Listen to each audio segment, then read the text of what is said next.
Magandang buhay! Welcome to Education Channel. Learn with Teacher Air. Subscribe now!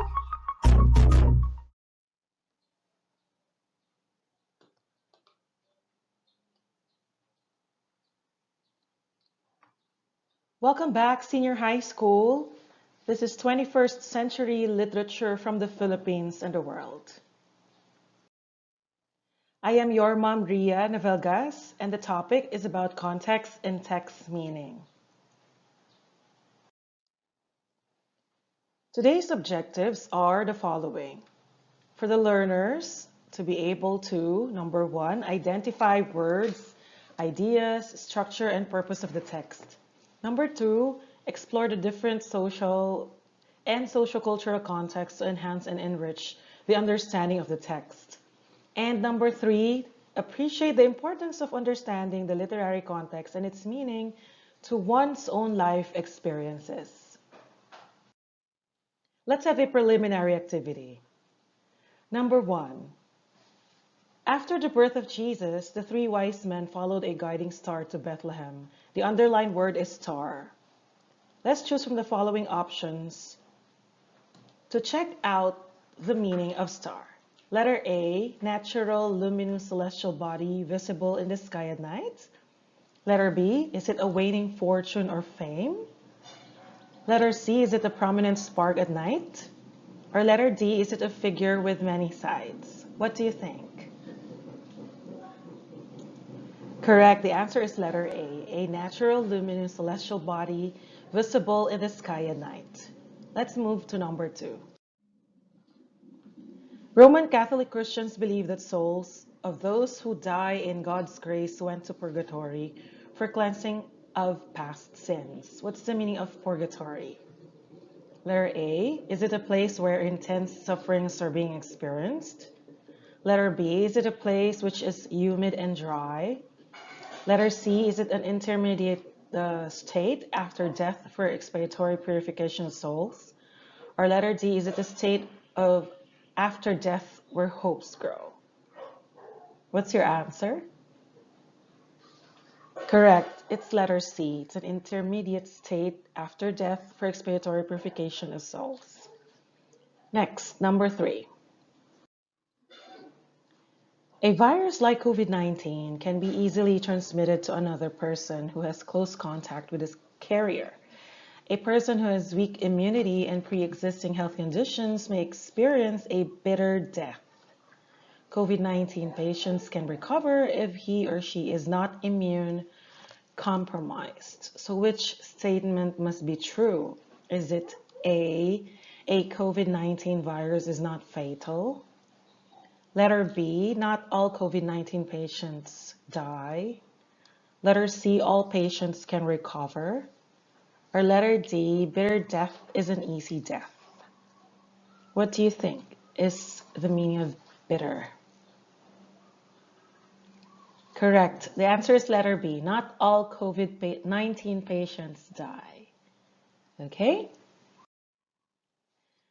So for today, let's discuss lesson 1, and it's about context and text meaning. Okay? Please read with me. Reading literary pieces becomes a challenge to a student like you. But as years go by, changes happened even in the literary genre. So understanding the selection you read takes time, but if you will familiarize yourself with the context of the literary piece, appreciation comes along. So here's a poem written by Lydia S. Villanueva, a Filipino author. Let's read and try to discover what this poem wants to convey, and then let's answer the essential questions that follow. Okay? Again, the title is Earnest Wish by Lydia S. Villanueva. I will count the multitude of stars, the leaves in all the branches, the flock of birds perched in the loft, the blades of grass in the meadow, and the cogon flowers in the air. I will listen to the sound of breeze, to the rustling of leaves, the chirping of birds, to the buzzing of the bees, to the flapping of butterflies' wings. I will tend the garden, rearrange the stones in a pile, weed the grass in the field, harvest the fruits in season, and do again all of these. Let us bring the frontliners back home, fight the unforeseen enemy, help the new beginning, and contribute to the humanity. Flatten the curve, stay at home. Earnest Wish by Lydia S. Villanueva. Beautiful, right? Let's answer question number 1 after reading the poem by Lydia Villanueva. Question number 1. A multitude gathered along with Wan Chai district in Hong Kong to protest the new policy there and to call to ban some products. So thousands of protesters were attested. Multitude in this sentence means letter A, a few in number of people, letter B, a great number of people, letter C, some people, or letter D, several number of people. What's your answer? So multitude in this sentence means letter B, a great number of people. Correct. The answer is letter B. Let's try answering question number 2. Number 2. In the poem Earnest Wish, identify the words that suggest the meaning of the word multitude. So the word multitude is evident in the first stanza. What could be the answer?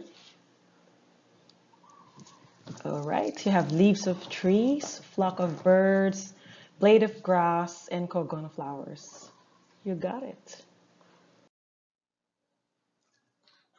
Number 3. The author used imagery in the poem such as visual, auditory, and kinesthetic imagery. So what are the words rather that suggest visual imagery?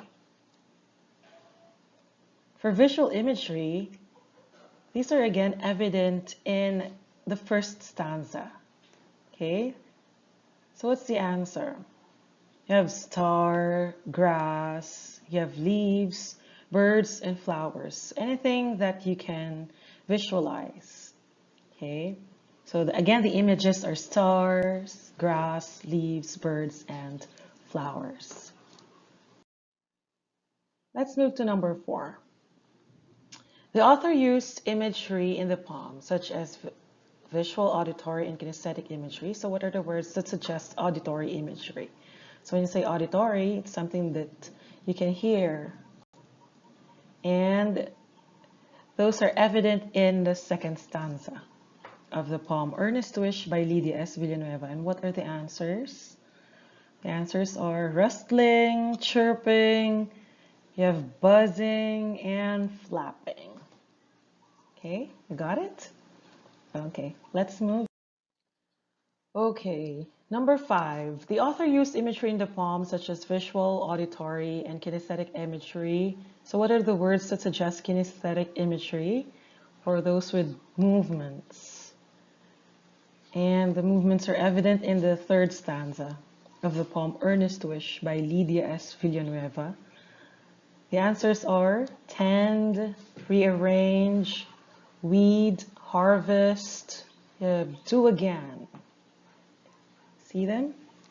Yeah, you got it. Okay. So what is a context? Context originates from the notion of weaving together. So it is defined as the circumstances that form the setting of events, statements or ideas, and in the way of which it can be fully understood and assessed. So reading a literary piece may contribute to the production of the author and the reception of the reader as they appreciate and explore.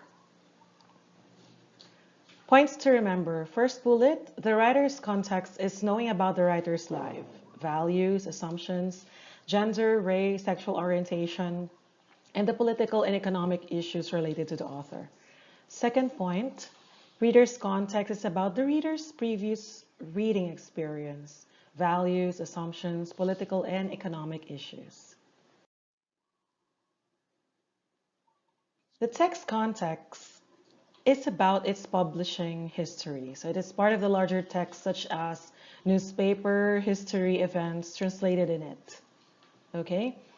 Another point is that social context and social culture of a text feature the society in which the characters live and in which the author's text was produced. Now, what is imagery? Imagery is creating a picture in the reader's mind by using words that appeal to the senses, according to Minoy in 2016.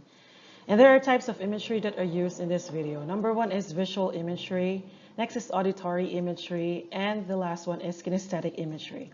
So visual imagery is produced by the use of words that appeal to the sense of sight. What about auditory? These are imagery produced by the use of words that appeal to the sense of hearing.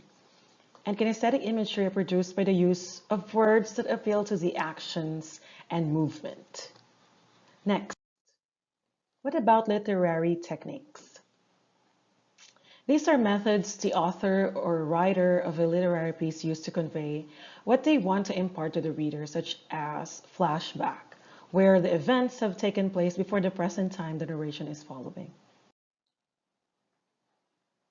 So let's go back to the poem and understand the context and find the purpose of the author in writing Earnest Wish. Let's answer question number one. What was the situation when the author wrote this poem? What do you think? Okay, the answer is the situation was during the lockdown due to COVID-19 pandemic. That's correct. And it's evident in the last stanza. Let us bring the frontliners back home, right? Next, how did the author present the events in the poem? How did the author present the events in the poem? Correct. The author described first what she hears, see, can do before relaying the message. And the answers are evident in the first stanza of the poem. Okay. Number three, how did the author present her willingness to attain her fervent wish? How did the author present her willingness to attain her fervent wish? Answers are, the author was willing to do some impossible tasks, and the author used exaggeration. Okay, let's move to number four. What nearly impossible things or difficult tasks the author was willing to do? What nearly impossible things or difficult tasks was the author willing to do? Answers are, count the uncountable, listen to the sound of nature, redo all the things that have been done. Next, number five. What do you think was the main reason why the author wrote this piece? What do you think was the main reason why the author wrote this piece? Do you have an answer? The author wanted to persuade the reader about the things that can be done amidst pandemic and to do the necessary things to cooperate for one goal. And it's evident in the last stanza. Contribute to the humanity, flatten the curve, stay at home, help the new beginning, fight the unforeseen enemy, bring the frontliners back home. And again, this is 21st century literature from the Philippines and the world on context and text meaning. Hope you learned something today. Once again, this is Teacher Air. Thank you very much for listening and stay safe, everyone. For inquiries, feel free to send me an email at ria.navelgas001@deped.gov.ph. Goodbye, everyone. Thanks for watching. This is Teacher Air of Education Channel. Subscribe now.